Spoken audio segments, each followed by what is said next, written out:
സ്വാഗതം. ഞാൻ ശ്രീനിധി പ്രദീപ്. നോക്കാം വാർത്തകൾ വിശദമായി. തുടർച്ചയായി 10ാം ദിവസവും ഗൾഫ് രാജ്യങ്ങളെ ആക്രമിച്ചു ഇറാൻ. ബഹ്റൈനിലെ സിത്ര ഐലൻഡിൽ ഉണ്ടായ അപകടത്തിൽ 32 പേർക്ക് പരിക്കേറ്റു. UAE, Saudi Arabia, Kuwait, Qatar എന്നിവിടങ്ങളിലും ആക്രമണമുണ്ടായി. ആക്രമണത്തിൽ ഇന്ത്യക്കാർ മരിച്ചതായുള്ള റിപ്പോർട്ടുകൾ സൗദിയിലെ ഇന്ത്യൻ എംബസി തള്ളി. ശക്തമായ ആക്രമണമാണ് പുലർച്ചെ ബഹ്റൈനിലുണ്ടായത്. സിത്ര ഐലൻഡിന് നേർക്കുണ്ടായ ആക്രമണത്തിൽ 32 പേർക്ക് പരിക്കേറ്റു. ഇതിൽ 4 പേരുടെ നില ഗുരുതരമാണ്. നിരവധി വീടുകൾക്ക് കേടുപാടുകളുണ്ടായി. UAE-യിലെ ഫുജേറയിൽ എണ്ണ വ്യവസായ മേഖലകളാണ് ആക്രമണമുണ്ടായത്. ഇത് 2ാം തവണയാണ് ഫുജേറ ഓയിൽ ഇൻഡസ്ട്രിയൽ സോൺ ആക്രമിക്കപ്പെടുന്നത്. UAE-ക്കെതിരെ ഇന്ന് ഇറാൻ തൊടുത്തത് 18 ഡ്രോണുകളും 15 മിസൈലുകളുമാണ്. UAE-യിൽ ആകെ പരിക്കേറ്റവരുടെ എണ്ണം 117ആയി. സൗദിയിൽ റിയാദ്, ഷൈബ എണ്ണപ്പാടം, പ്രിൻസ് സുൽത്താൻ എയർബേസ്, അൽജൌഫ് എന്നിവയ്ക്ക് നേരെയാണ് ആക്രമണമുണ്ടായത്. അൽഖർജിൽ നടന്ന ആക്രമണത്തിൽ ഇന്ത്യക്കാർ മരിച്ചതായുള്ള റിപ്പോർട്ടുകൾ സൗദിയിലെ ഇന്ത്യൻ എംബസി തള്ളി. കുവൈത്തിലും ഖത്തറിലും തുടർച്ചയായി ആക്രമണമുണ്ടായി. ഗൾഫ് മേഖലയിൽ CBSE 12ാം ക്ലാസ് പരീക്ഷകൾ മാറ്റിവെച്ചു. 16ാം തീയതി വരെയുള്ള പരീക്ഷകളാണ് മാറ്റിയത്. ഇതിനിടെ American president Donald Trump UAE president Sheikh Mohammed bin Zayed Al നഹ്യാനുമായി ഫോണിൽ സംസാരിച്ച് സ്ഥിതിഗതികൾ വിലയിരുത്തി. 24 ദുബായ്. ഇറാൻ ആക്രമണത്തിൽ കുവൈറ്റിൽ വീരമൃത്യു വരിച്ച 2 സുരക്ഷാ സൈനികർക്ക് രാജ്യം ഔദ്യോഗിക ബഹുമതികളോടെ വിട നൽകി. ആഭ്യന്തര മന്ത്രാലയത്തിന്റെ ലാൻഡ് ബോർഡർ സെക്യൂരിറ്റി വിഭാഗത്തിൽ സേവനമനുഷ്ഠിച്ചിരുന്ന lieutenant colonel staff Abdullah Imad Al ഷറാഹിയും major Fahad Abdullah Aziz Al മജ്മദിയുമാണ് വീരമൃത്യു വരിച്ചത്. ഉന്നത ഉദ്യോഗസ്ഥരും സഹപ്രവർത്തകരും കുടുംബാംഗങ്ങളും പങ്കെടുത്ത അന്തിമ ശുശ്രൂഷയിൽ രാജ്യം ഔദ്യോഗിക ബഹുമതികളോടെ വിട നൽകി. രാജ്യസുരക്ഷയ്ക്കായി ജീവൻ ത്യജിച്ച ധീര ഉദ്യോഗസ്ഥരുടെ വിയോഗത്തിൽ കുവൈറ്റ് ഭരണകൂടവും ജനങ്ങളും ദുഃഖം രേഖപ്പെടുത്തി. അമേരിക്കയും ഇസ്രയേലും ആക്രമണം കടുപ്പിക്കുന്നതിനിടെ പുതിയ പരമോന്നത നേതാവിനെ പ്രഖ്യാപിച്ച ഇറാൻ. കൊല്ലപ്പെട്ട ആയത്തുള്ള അലി ഖമനിയുടെ മകൻ മോജ്തബ ഖമനിയെയാണ് പരമോന്നത നേതാവായി പണ്ഡിത സഭ തിരഞ്ഞെടുത്തത്.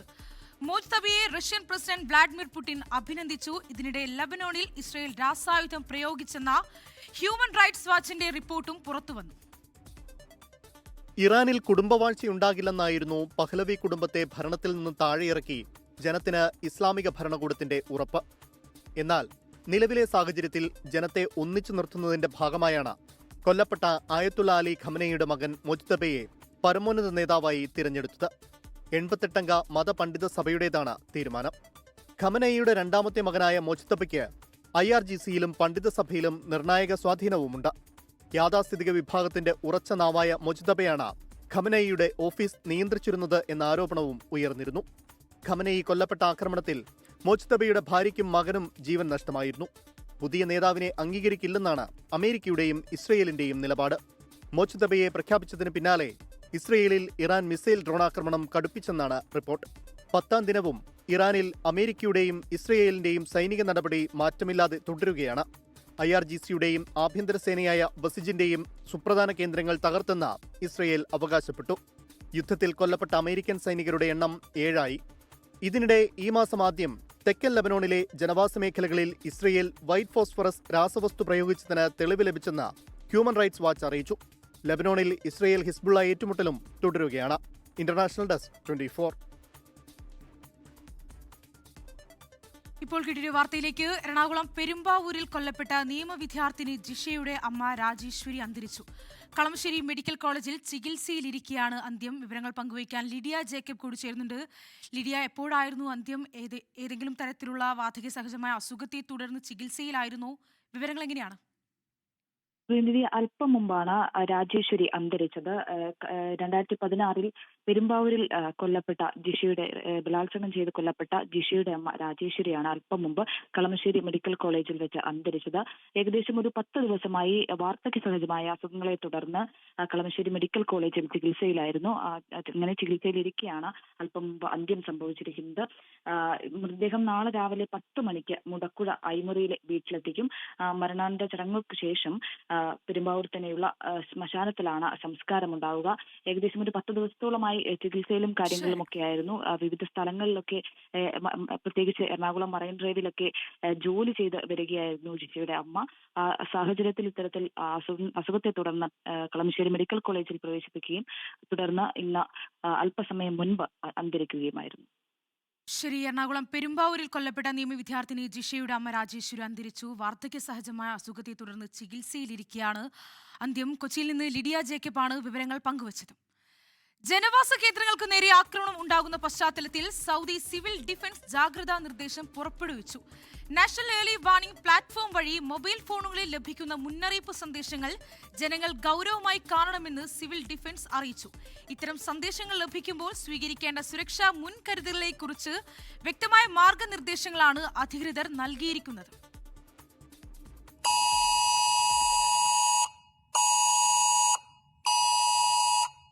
സൗദി സിവിൽ ഡിഫൻസിൽ നിന്ന് നിങ്ങളുടെ മൊബൈൽ ഫോണിൽ ഇപ്പോൾ കേട്ടതുപോലുള്ള അടിയന്തര മുന്നറിയിപ്പ് സന്ദേശങ്ങൾ ലഭിച്ചാൽ പരിഭ്രമിക്കേണ്ടതില്ല.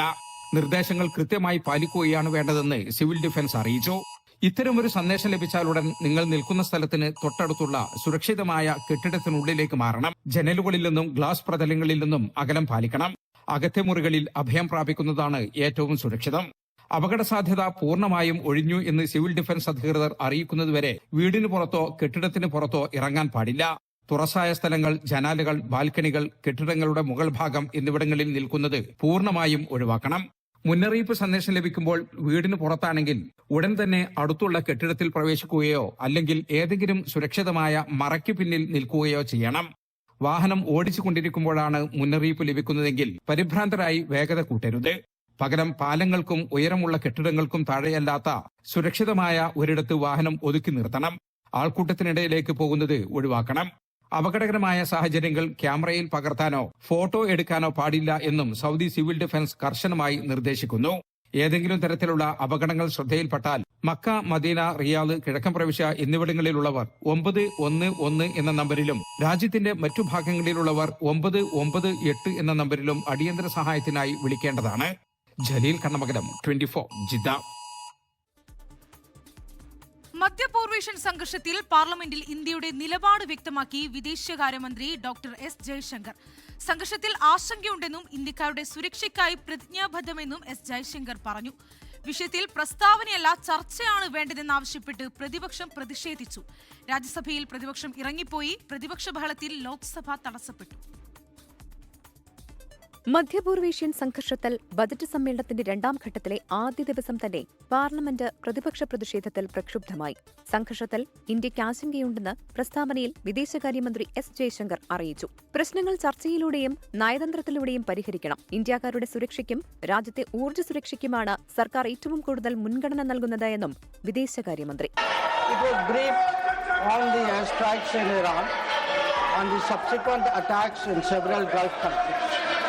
The CCS was concerned over the safety and security of the Indian community in the region. വിഷയത്തിൽ പ്രസ്താവനയല്ല ചർച്ചയാണ് വേണ്ടത് എന്നാവശ്യപ്പെട്ട് രാജ്യസഭയിൽ നിന്ന് പ്രതിപക്ഷം ഇറങ്ങിപ്പോയി. മധ്യപൂർവേഷ്യയിലെ സംഘർഷം ചർച്ച ചെയ്യണമെന്നാവശ്യപ്പെട്ടുകൊണ്ടുള്ള നോട്ടീസുകൾ തള്ളിയതിനെതിരായ പ്രതിപക്ഷ പ്രതിഷേധത്തിനിടെയാണ് ലോക്സഭയിൽ മന്ത്രി പ്രസ്താവന നടത്തിയത്. പ്രതിപക്ഷാംഗങ്ങൾ പ്ലക്കാർഡുകളുമായി നടുത്തളത്തിലിറങ്ങി പ്രതിഷേധിച്ചു. പ്രതിപക്ഷത്തിനെതിരെ കടുത്ത വിമർശനവുമായി കേന്ദ്രമന്ത്രി കിരൺ റിജിജു രംഗത്തുവന്നു.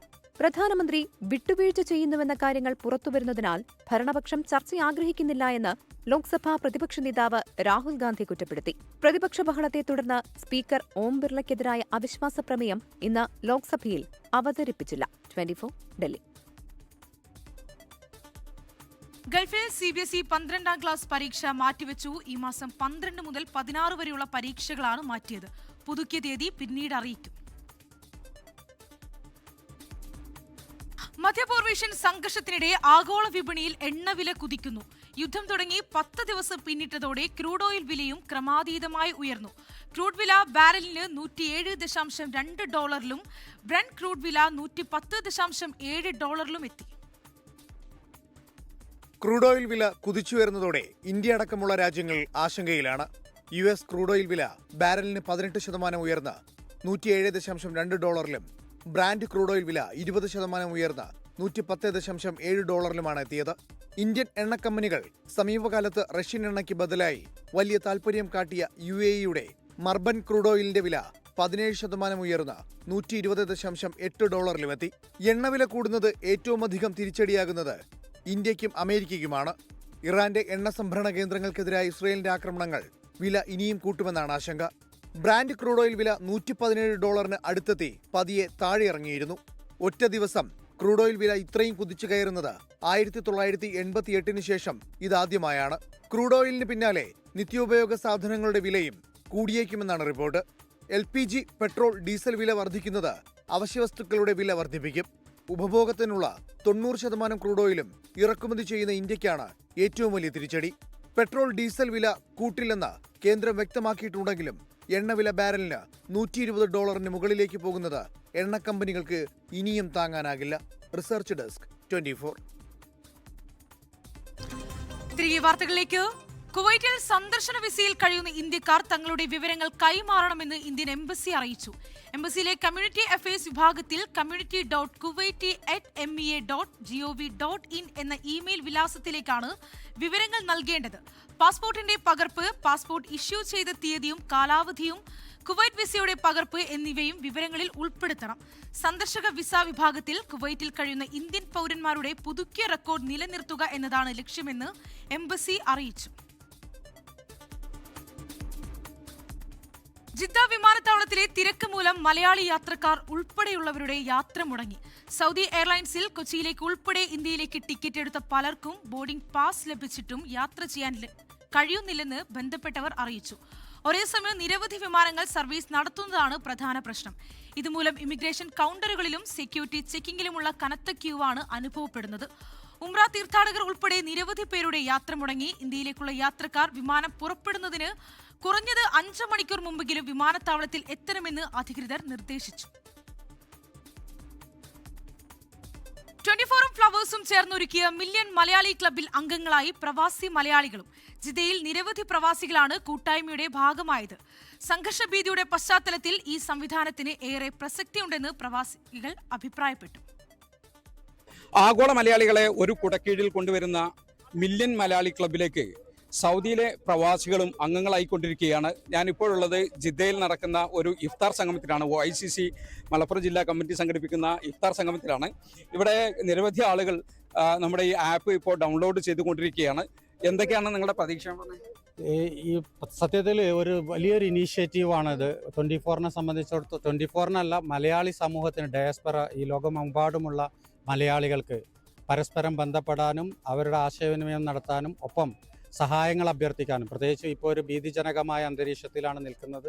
ഇത്തരത്തിലുള്ള ഒരു ആപ്പ് ഈ മലയാളികളെ കണക്ട് ചെയ്യുന്ന മില്യൺസ് മലയാളി കമ്മ്യൂണിറ്റി എന്ന രീതിയിലുള്ള ഈ 24ൻ്റെ ഇനീഷ്യേറ്റീവ് ഏറ്റവും നല്ലൊരു സംരംഭമാണ്. ലോക മലയാളികളെ എല്ലാവരെയും ഒരു കുടക്കീഴിലാണ് നിർത്തുക എന്നുള്ള ഒരു സംരംഭത്തിന് തുടക്കം കുറിക്കാൻ മുന്നിട്ട് ഇറങ്ങിയ 24ന് 1000 അഭിനന്ദനങ്ങൾ അർപ്പിക്കും. എല്ലാവരെയും ചേർത്ത് പിടിക്കുക എന്ന് പറഞ്ഞത് ഒരു മനുഷ്യനെ സംബന്ധിച്ചിടത്തോളം അത് അനിവാര്യമായൊരു ഘടകമാണ്. അതിന് എല്ലാവിധ ആശംസകളും നേരുകയാണ് 24ന്. നമ്മൾ പ്രതീക്ഷിക്കുന്നത് എന്താണെന്ന് വെച്ചാൽ 24 ഇങ്ങനെ ഒരു സംരംഭം തുടങ്ങിയപ്പോൾ ലോകത്ത് ആകമാനമുള്ള എല്ലാ മലയാളികളും ഒറ്റ കുടക്കീഴിൽ കൊണ്ടുവന്നുകൊണ്ട് അവരുടെ ആവശ്യങ്ങളെ, എന്താണ് അവർക്ക് ആഗ്രഹങ്ങൾ, അല്ലെങ്കിൽ എന്താണ് അവർക്ക് നിറവേറ്റേണ്ട പെട്ടെന്ന് വരുന്ന ആവശ്യങ്ങൾ, അതിനെ പരിഹരിച്ചു കൊടുക്കാൻ വേണ്ടിയുള്ള സംവിധാനം എന്നുള്ള നിലക്കാണ് നമ്മൾ ഇതിനെ കാണുന്നത്. ഒരു വലിയ വിപ്ലവത്തിന് ഫ്ലവേഴ്സ് ആൻഡ് 24 തുടക്കം കുറിച്ചിരിക്കുകയാണ്. ലോകമെമ്പാടുമുള്ള മലയാളികളുടെ ആശയങ്ങൾ അങ്ങോട്ടും ഇങ്ങോട്ടും പറയാനും സംവദിക്കാനും പരസ്പരം സഹായിക്കാനുമുള്ള ഒരു വലിയ ഒരു app MMC million Malayali club. ഇതാ ഞാനും അംഗമായി, എല്ലാവരും അംഗമാവുക. മതസൗഹാർദ്ദത്തിൻ്റെയും അതുപോലെ തന്നെ ആശയവിനിമയത്തിനും സഹായഹസ്തവുമായിട്ട് മുന്നോട്ട് വരികയാണ്. ഇതിലെല്ലാവരും, ഞാനും പങ്കാളിയാണ്, ഇതിലെല്ലാവരും പങ്കാളിയാകണം. ഇങ്ങനൊരു നൂതന സംരംഭം ഞാൻ സത്യത്തിൽ ഇന്ന് ഇവിടെ ഒരു ഇഫ്താറിൽ വെച്ചിട്ടാണ് കേൾക്കുന്നത്. വളരെ സന്തോഷം തോന്നി. കാരണം ഒരുപാട് ആൾക്കാർക്ക് ഉപകാരപ്പെടുന്ന ഒരു സംഭവമാണ്. ലോകത്തിൻ്റെ എവിടെ പോയാലും നമുക്കൊരു എയർപോർട്ടിൽ കുടുങ്ങിയാലോ അല്ലെങ്കിൽ ഒരു ഹോസ്പിറ്റലിൻ്റെ ആവശ്യം വന്നാലോ ഈ ഗ്രൂപ്പുമായി സഹകരിച്ച് നമുക്ക് കോൺടാക്ട് ചെയ്ത് സഹായങ്ങളൊക്കെ എത്തിക്കാൻ പറ്റും എന്നുള്ളത് എനിക്കറിയാം. MMC ഇതിൽ ഞാനൊരു അംഗമാണ്. എല്ലാവരും ഇതിലൊരു അംഗമാകണം എന്നാണ് എൻ്റെ ഒരു അഭിപ്രായം, ഒരാഗ്രഹം. നമ്മളങ്ങനെ എല്ലാ മലയാളികളും കൂടിയിട്ട് ഇതൊരു വൻ വിജയമാക്കി തീർക്കണമെന്നാണ് ഞാൻ ആഗ്രഹിക്കുന്നത്, അപേക്ഷിക്കുന്നത്. ലോകത്തിന്റെ വിവിധ ഭാഗങ്ങളിൽ നിന്നുള്ള മലയാളികൾക്ക് പരസ്പരം ബന്ധപ്പെടാനുള്ള അപൂർവ വേദിയായിട്ടാണ് MMCയെ പ്രവാസി മലയാളികളും കാണുന്നത്. ജിദ്ദയിൽ നിന്നും ജലീൽ കണ്ണമംഗലം, 24. ദുബായ് ഔഖാഫുമായി ചേർന്നുള്ള ലുലു ഗ്രൂപ്പിന്റെ ആദ്യ പദ്ധതിക്ക് തുടക്കമായി. ഖവാനീജ് ഗേറ്റിൽ പുതിയ ലുലു എക്സ്പ്രസ് സ്റ്റോർ തുറന്നു. ഭക്ഷ്യസുരക്ഷയും ഉൽപ്പന്നങ്ങളുടെ സുഗമമായ ലഭ്യതയും വിലസ്ഥിരതയും ഉറപ്പാക്കുന്നുണ്ടെന്ന് Lulu group chairman MA Yusuf Ali പറഞ്ഞു. മിഡിൽ ഈസ്റ്റിലെ സാമ്പത്തിക മേഖലയ്ക്ക് പിന്തുണ നൽകിയും നിക്ഷേപകർക്ക് ആത്മവിശ്വാസം പകർന്നും മേഖലയിൽ വിപുലമായ പദ്ധതികൾ ഒരുക്കുകയാണ് ലുലു ഗ്രൂപ്പ്. ദുബായ് ഔക്കാഫുമായി സഹകരിച്ച് അൽ ഖവാനീജിലെ ഖവാനീജ് ഗേറ്റിൽ പുതിയ എക്സ്പ്രസ് സ്റ്റോർ ലുലു തുറന്നു. Lulu group chairman MA Yusuf Ali, Awqaf Dubai secretary general Ali Mohammed Al Mutawa എന്നിവരുടെ സാന്നിധ്യത്തിൽ Dubai Awqaf chairman Isa Abdullah Al Qurair പുതിയ ലുലു എക്സ്പ്രസ് സ്റ്റോറിന്റെ ഉദ്ഘാടനം നിർവഹിച്ചു. ലുലു ഗ്രൂപ്പുമായി സഹകരിച്ച് പുതിയ റീറ്റെയിൽ പദ്ധതികൾ യാഥാർത്ഥ്യമാക്കുന്നതിൽ ഏറെ അഭിമാനമുണ്ടെന്ന് ഈസ അബ്ദുള്ള അൽ ഖുറൈർ പറഞ്ഞു. അൽ ഖവാനീജിലെ ഷോപ്പിംഗ് സെന്ററിലെ വരുമാനം മസ്ജിദുകളുടെ പ്രവർത്തനത്തിനും ദുബായിയുടെ വികസന പ്രവർത്തനങ്ങൾക്കുമായാണ് വിനിയോഗിക്കുക. ഔക്കാഫുമായി സഹകരിച്ച് മികച്ച റീറ്റെയിൽ പദ്ധതികളാണ് ലുലു നടപ്പിലാക്കുന്നതെന്നും ഔക്കാഫ് ഇപ്പോൾ നടപ്പിലാക്കുന്ന 16ലേറെ പ്രൊജക്ടുകളിൽ ലുലു പങ്കാളിത്തം വഹിക്കുമെന്നും Lulu group chairman MA Yusuf Ali വ്യക്തമാക്കി. ദുബായ് വഖഫും തമ്മിലുള്ള ജോയിൻറ്റ് വെഞ്ചറാണ്. ഏതാണ്ട് 10-16ഓളം പ്രൊജക്റ്റ് ഞങ്ങൾ ഒരുമിച്ച് ദുബായിൽ തുടങ്ങുകയാണ്. അത് ഫസ്റ്റ് ആരംഭമാണ് ഇത്. UAE-യിൽ ഫുഡ് ഷോർട്ടേജ് ഉണ്ടാവില്ല. ഞങ്ങൾ ഗവൺമെൻറ്റുമായിട്ട് ഫുഡ് സെക്യൂരിറ്റിയിൽ വർക്ക് ചെയ്യുന്നു. കൊച്ചിയിൽ നിന്ന് നിങ്ങൾക്കറിയാം 80 ടണ്ണുമായി ചാർട്ടർ ഫ്ലൈറ്റ് വന്നു. അത് നമ്മുടെ നാട്ടിലുള്ള കർഷകർക്കും ഒരു സപ്പോർട്ടിനും ഇവിടെ അൺഇൻറ്ററപ്റ്റഡ് സപ്ലൈ ഉണ്ടാകാൻ വേണ്ടി ഇവിടെ വെജിറ്റബിൾ ഫ്രൂട്ട്സിനൊന്നും ഒരു ഷോർട്ടേജ് ഇല്ലാതിരിക്കാൻ വേണ്ടി കൂടുതൽ ചരക്ക് വിമാന സർവീസുകളിലൂടെ ലോകത്തെ വിവിധയിടങ്ങളിൽ നിന്നുള്ള ഉൽപ്പന്നങ്ങൾ ലഭ്യമാക്കുമെന്നും ആശങ്ക വേണ്ടെന്നും അദ്ദേഹം വ്യക്തമാക്കി. 19,800 സ്ക്വയർ ഫീറ്റിലുള്ള ലുലു എക്സ്പ്രസ് സ്റ്റോറിൽ ദൈനംദിന ഉൽപ്പന്നങ്ങളുടെ വിപുലമായ ശേഖരമാണുള്ളത്. 24 ദുബായ്. തിരികെ വാർത്തകളിലേക്ക്. സൗദി അറേബ്യയിൽ സാന്നിധ്യം ശക്തമാക്കി ലുലു ഗ്രൂപ്പ് പുതിയ 2 സ്റ്റോറുകൾ കൂടി പ്രവർത്തനം ആരംഭിച്ചു. റിയാദിലെ സുവൈദിയിൽ അത്യാധുനിക സൗകര്യങ്ങളോടെയുള്ള ഹൈപ്പർ മാർക്കറ്റും ദമാമിലെ ഫൈസലിയയിൽ ലുലു എക്സ്പ്രസ് സ്റ്റോറുമാണ് ഉപഭോക്താക്കൾക്കായി തുറന്നുകൊടുത്തത്. ഭക്ഷ്യോൽപ്പന്നങ്ങളുടെ ലഭ്യതയും വിലസ്ഥിരതയും ഉറപ്പാക്കുമെന്നും Lulu group chairman MA Yusuf Ali അറിയിച്ചു. സൗദിയിലെ റീറ്റെയിൽ മേഖലയിൽ തങ്ങളുടെ സ്വാധീനം വർദ്ധിപ്പിച്ചുകൊണ്ട് ലുലു ഗ്രൂപ്പ് പുതിയ 2 സ്റ്റോറുകൾ കൂടി തുറന്നു. റിയാദിലെ സുവൈദിയിലാണ് പുതിയ ഹൈപ്പർ മാർക്കറ്റ് പ്രവർത്തനം ആരംഭിച്ചത്. സൗദി നിക്ഷേപ മന്ത്രാലയ ഡയറക്ടർ മുഹമ്മദ് ഖാലിദ് അൽ ഷൽഫാൻ, സൗദിയിലെ UAE അംബാസഡർ മത്തർ സലീം അൽ ദഹേരി എന്നിവർ ചേർന്ന് ഹൈപ്പർ മാർക്കറ്റിന്റെ ഉദ്ഘാടനം നിർവഹിച്ചു. 4.5 ലക്ഷത്തോളം സ്ക്വയർ ഫീറ്റിൽ ഒരുക്കിയിരിക്കുന്ന വിപുലമായ സ്റ്റോറിൽ ഗ്രോസറി, പഴം, പച്ചക്കറികൾ, fresh food, hot food, bakery എന്നിവയ്ക്ക് പുറമെ ഫാഷൻ ആക്സസറീസ്, ഇലക്ട്രോണിക്സ്, വീട്ടുപകരണങ്ങൾ എന്നിവയുടെ വൻ ശേഖരമാണ് ഒരുക്കിയിരിക്കുന്നത്. അതേസമയം കിഴക്കൻ പ്രവിശ്യയിലെ ദമാമിൽ ലുലു എക്സ്പ്രസ് സ്റ്റോറും ലോട്ടും പ്രവർത്തനം ആരംഭിച്ചു. ഫൈസലിയയിൽ പ്രവർത്തിക്കുന്ന പുതിയ സ്റ്റോർ കിഴക്കൻ പ്രവിശ്യ മാനവ വിഭവശേഷി സാമൂഹ്യ വികസന മന്ത്രാലയം അസിസ്റ്റന്റ് ഡയറക്ടർ ജനറൽ മൻസൂർ അൽ ബിനാലി ഉദ്ഘാടനം ചെയ്തു. 33,000 ചതുരശ്ര അടിയിലുള്ള ലുലു എക്സ്പ്രസിൽ നിത്യോപയോഗ സാധനങ്ങളുടെ വൻ ശേഖരമുണ്ട്. കൂടാതെ ലുലുവിന്റെ വാല്യൂ ഷോപ്പിംഗ് കേന്ദ്രമായ ലോട്ട് ദമാമിലെ ഉപഭോക്താക്കൾക്ക് വലിയ ആശ്വാസമാകും. ഭൂരിഭാഗം ഉൽപ്പന്നങ്ങൾക്കും 22 റിയാലിൽ താഴെ മാത്രമാണ് ഇവിടെ വില ഈടാക്കുന്നത്. വിപുലമായ പാർക്കിംഗ് സൗകര്യവും ഉദ്ഘാടനത്തോടനുബന്ധിച്ച് ആകർഷകമായ ഓഫറുകളും പുതിയ സ്റ്റോറുകളിൽ ഒരുക്കിയിട്ടുണ്ട്. സൗദിയിൽ കൂടുതൽ വിപുലമായ പദ്ധതികൾ നടപ്പാക്കുമെന്നും മികച്ച ഗുണനിലവാരമുള്ള ഉൽപ്പന്നങ്ങൾ മിതമായ നിരക്കിൽ ലഭ്യമാക്കാൻ ലുലു പ്രതിജ്ഞാബദ്ധമാണെന്നും group chairman MA Yusuf Ali നേരത്തെ വ്യക്തമാക്കിയിരുന്നു. 24 റിയാദ്. കുവൈറ്റിലെ അബ്ബാസിയയിൽ റോഡിൽ അഭ്യാസ പ്രകടനം നടത്തിയ വാഹനമിടിച്ച് ഇന്ത്യൻ വിദ്യാർത്ഥി മരിച്ചു. തമിഴ്നാട് സ്വദേശിയും യുണൈറ്റഡ് ഇന്റർനാഷണൽ സ്കൂൾ +2 വിദ്യാർത്ഥിയുമായ ജോയൽ മേവിൻ മൈക്കിളാണ് മരിച്ചത്. ട്യൂഷൻ കഴിഞ്ഞ് വീട്ടിലേക്ക് മടങ്ങുന്നതിനിടെയായിരുന്നു അപകടം. ഇടിയുടെ ആഘാതത്തിൽ സംഭവസ്ഥലത്ത് വെച്ച് മരണം സംഭവിക്കുകയായിരുന്നു.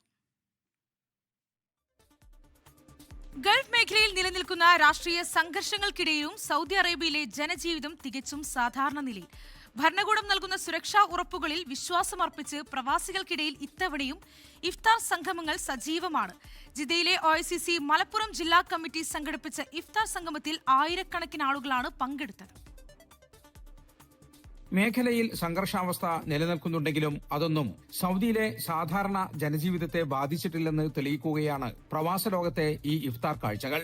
പതിവ് പോലെ തന്നെ ജിദ്ദയിലെ മലയാളികൾക്കിടയിൽ ഇത്തവണയും ഇഫ്താർ സംഗമങ്ങൾ വലിയ ആവേശത്തോടെയാണ് നടക്കുന്നത്.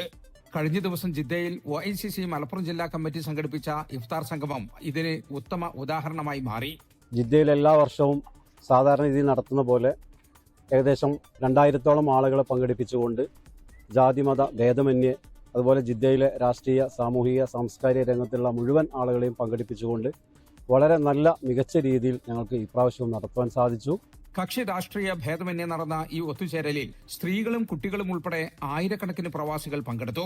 സമാധാനപരമായ അന്തരീക്ഷത്തിൽ ഇത്രയധികം ആളുകൾ ഒത്തുചേരുന്നത് രാജ്യത്തെ സുരക്ഷാ സംവിധാനങ്ങളിലുള്ള വിശ്വാസത്തെയാണ് ഉയർത്തിക്കാട്ടുന്നത്. സൗദിക്ക് നേരെ പലപ്പോഴും ആക്രമണ ശ്രമങ്ങൾ ഉണ്ടാകുന്നുണ്ടെങ്കിലും അവയെല്ലാം അതീവ ജാഗ്രതയോടെയും കൃത്യമായും പ്രതിരോധിക്കാൻ സൗദി പ്രതിരോധ സേനയ്ക്ക് സാധിക്കുന്നുണ്ട്. ഇഫ്താർ നൽകുന്ന ഒരു സന്ദേശം, അതായത് സഹോദര്യത്തിന്റെ, സഹവർത്തിത്വത്തിന്റെ, സ്നേഹത്തിന്റെ, കൂടിച്ചേരലിന്റെ, ഇതിന്റെ എല്ലാമായിട്ടുള്ള ഒരു വേദി ഒരുക്കിക്കൊണ്ട് മനുഷ്യ മനസ്സുകളിലെ ആശങ്കകൾ അകറ്റുകയും പരസ്പരം ഒന്നിച്ചു പോകാനുള്ള ഒരു സന്ദേശം എത്തിക്കുകയും ചെയ്യുക എന്നുള്ള ഉദ്ദേശത്തോടുകൂടിയാണ് ഞങ്ങളെ ഈ ഉദ്ദേശം ജിദ്ദയിലെ പൗരാവലി മൊത്തം, ജിദ്ദ സമൂഹം മൊത്തം ഏറ്റെടുത്തു. സ്വദേശികളുടെയും വിദേശികളുടെയും സുരക്ഷ ഉറപ്പാക്കുമെന്ന ഭരണകൂടത്തിന്റെ വാഗ്ദാനം കൃത്യമായി പാലിക്കപ്പെടുന്നു എന്ന ആത്മവിശ്വാസം പ്രവാസികൾക്കുണ്ട്.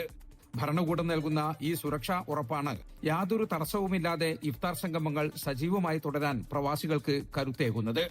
ജലീൽ കണ്ണമംഗലം, 24 ജിദ്ദ. റമദാനിൽ സ്നേഹസാന്ത്വനവുമായി അഖാഫ് അസോസിയേഷൻ. ലേബർ ക്യാമ്പുകളിൽ അഖാഫിന്റെ നേതൃത്വത്തിൽ റമദാനിൽ ഉടനീളം ഇഫ്താർ ബോക്സുകൾ നൽകുകയാണ്.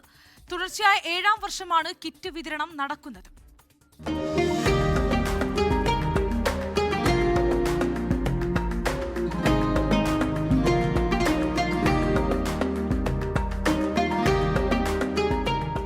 പുണ്യമാസത്തിൽ കരുണയും ദയയും പങ്കുവയ്ക്കുക എന്ന ലക്ഷ്യത്തോടെ റമദാൻ 1 മുതൽ അക്കാഫ് അസോസിയേഷന്റെ വോളണ്ടിയർമാർ ദുബായിലെ വിവിധ ലേബർ ക്യാമ്പുകളിൽ ഇഫ്താർ കിറ്റുകൾ എത്തിക്കുന്നുണ്ട്.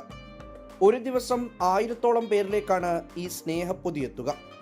Dubai community development authority, Dubai Islamic affairs എന്നിവരുമായി സഹകരിച്ചാണ് ഇത്തവണയും അക്കാഫ് ഇഫ്താർ കിറ്റ് വിതരണം നടത്തുന്നത്. ദുബായിലെ അൽക്കൂസ്, സോനാപൂർ എന്നിവിടങ്ങളിലെ ലേബർ ക്യാമ്പുകളിലാണ് കിറ്റ് നൽകുന്നത്. വിവിധ കോളേജ് അലൂമിനികളിൽ നിന്നും സ്പോൺസർമാരിൽ നിന്നുമുള്ള വലിയ പിന്തുണയോടെയാണ് കിറ്റ് വിതരണം നടക്കുന്നത്. 26 വർഷമായി നമ്മൾ ലേബർ ക്യാമ്പുകളിൽ ഇഫ്താർ കിറ്റുകൾ വിതരണം ചെയ്യുന്നു. അത് ഓരോ വർഷം കഴിയുന്തോറും കൂടി വന്നുകൊണ്ടിരിക്കുകയാണ്. നേരത്തെ കുറവായിരുന്നു, ഇപ്പോൾ ഓരോ വർഷം തോറും അതിൻ്റെ ജെനുവിനിറ്റിയും അത് കണ്ടെത്തി മാക്സിമം ആൾക്കാരിലോട്ട് എത്തിക്കുന്നുണ്ട്. പൂർവ്വ വിദ്യാർത്ഥികളുടെ അപ്പെക്സ് ബോഡിയാണ് അക്കാഫ് അസോസിയേഷൻ. പൂർവ്വ വിദ്യാർത്ഥികൾ അതേ വികാരം, ക്യാമ്പസിൻ്റെ വികാരം ഉൾക്കൊണ്ടുകൊണ്ട് ഇവിടെ വന്ന് കളക്ട് ചെയ്ത് ഇങ്ങനെയുള്ള ജീവകാരുണ്യ പ്രവർത്തനത്തിന്റെ ഭാഗമാവുകയാണ്. ഏകദേശം 300-ഓളം വോളണ്ടിയർമാർ കിറ്റ് വിതരണവുമായി സഹകരിക്കുന്നുണ്ട്. നമുക്ക് വോളണ്ടിയേഴ്സിന്റെ അവൈലബിലിറ്റി നന്നായിട്ടുണ്ട്. ഒപ്പം നമ്മൾ സിഗ്നലിൽ സ്നാക്സ് ബോക്സും കൊടുക്കുന്നുണ്ട്. അപ്പോൾ ഇന്ന് എല്ലാ ഏരിയയിലേക്കും സെയിം ഡേ ആയതുകൊണ്ട് നമുക്ക് അനവധി വോളണ്ടിയേഴ്സ് നമ്മുടെ ആക്റ്റീവായിട്ട് ഉണ്ട്. ദുബായ് ഹോൾഡിംഗ്സിന്റെ ഭാഗമായിട്ടുള്ള ഗിഫ്റ്റ് ഇറ്റ് ഫോർവേഡ് എന്ന് പറഞ്ഞ് ഇവിടുത്തെ ഗവൺമെന്റ് നേരിട്ട് നടത്തുന്ന അതിനകത്തും കഴിഞ്ഞ 15 ദിവസമായിട്ട് വോളണ്ടിയറിംഗിൽ ആക്റ്റീവായിട്ട് പാർട്ടിസിപ്പേറ്റ് ചെയ്തുകൊണ്ടിരിക്കുകയാണ്. ട്രാഫിക് സിഗ്നലുകൾ കേന്ദ്രീകരിച്ച് ഇഫ്താർ സ്നാക്സ് ബോക്സ് വിതരണവും നടന്നുവരുന്നു. AKCAF association president Paul T Joseph, general secretary Shine Chandrasenan, treasurer Rajesh Pillai തുടങ്ങിയവരാണ് ഈ സ്നേഹപ്രവൃത്തിക്ക് നേതൃത്വം നൽകുന്നത്. 24 ദുബായ്. സൗദിയിലെ ഹഫർ KMCCയുടെ ആഭിമുഖ്യത്തിൽ ഗ്രാൻഡ് ഇഫ്താർ സംഘടിപ്പിച്ചു. അസിസിയിലെ ഹുജൈലാൻ മസ്ജിദ് അങ്കണത്തിൽ വെച്ച് നടന്ന ഇഫ്താർ മീറ്റിൽ 1500-ലധികം ആളുകൾ പങ്കെടുത്തു. സ്ത്രീകളും കുട്ടികളും ഉൾപ്പെടെ സമൂഹത്തിന്റെ വിവിധ തലങ്ങളിലുള്ളവർ സംഗമത്തിന്റെ ഭാഗമായി. ഹഫർ ജാലിയാത്ത് മലയാളം പ്രബോധകൻ ഉസ്താദ് മുബാറക് മദീനി റമലാൻ സന്ദേശം നൽകി പ്രസംഗിച്ചു. ജന്മനാ കാഴ്ചശക്തി നഷ്ടമായ 12ാം വയസ്സിൽ ഖുർആൻ മുഴുവനും മനഃപ്പാടമാക്കിയ ഉനൈസ് മഖ്ദൂമിനെ ചടങ്ങിൽ ആദരിച്ചു.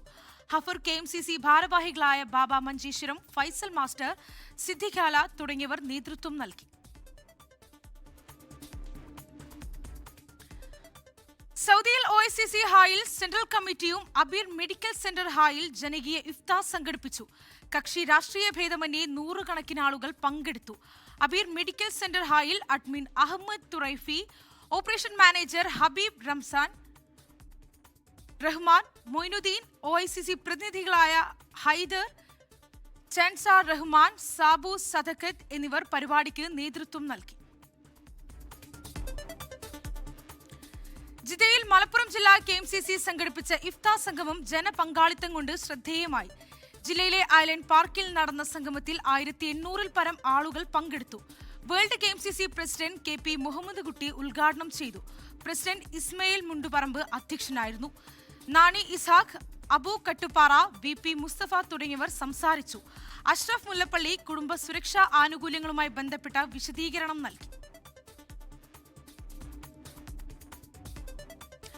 ഇതോടെ ഗൾഫ് ടുഡേ പൂർണ്ണമാവുകയാണ്. എല്ലാ പ്രേക്ഷകർക്കും ശുഭരാത്രി. നമസ്കാരം.